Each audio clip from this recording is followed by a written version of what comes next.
اور ہم نے انسان کو مٹی کے خلاصے سے پیدا کیا ہے، پھر اس کو ایک مضبوط اور محفوظ جگہ میں نطفہ بنا کر رکھا، پھر ہم نے نطفے کا لوتھڑا بنایا، پھر لوتھڑے کی بوٹی بنائی، پھر بوٹی کی ہڈیاں بنائی، پھر ہڈیوں پر گوشت پوست چڑھایا، پھر اس کو نئی صورت میں بنا دیا۔ سو بڑا برکت والا ہے اللہ جو سب سے اچھا بنانے والا ہے۔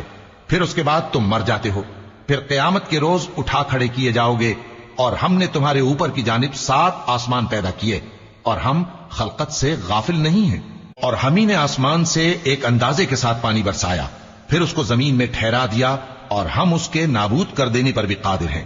پھر ہم نے اس سے تمہارے لیے کھجوروں اور انگوروں کے باغ بنائے، ان میں تمہارے لیے بہت سے میوے ہوتے ہیں، اور ان میں سے تم کھاتے ہو۔ اور وہ درخت بھی ہم ہی نے پیدا کیا جو طور سینا کے دامن میں ہوتا ہے، یعنی زیتون کا درخت کہ کھانے کے لیے روغن اور سالن لیے ہوئے اگتا ہے۔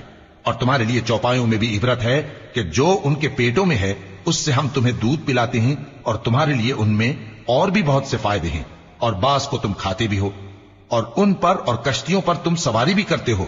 اور ہم نے نوح کو ان کی قوم کی طرف بھیجا تو انہوں نے ان سے کہا کہ اے قوم، اللہ ہی کی عبادت کرو، اس کے سوا تمہارا کوئی معبود نہیں، تو کیا تم ڈرتے نہیں؟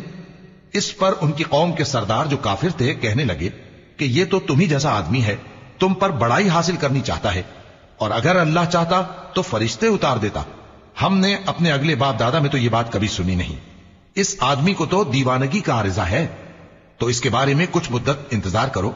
نوح نے کہا کہ پروردگار، انہوں نے مجھے جھٹلایا ہے، تو میری مدد کر۔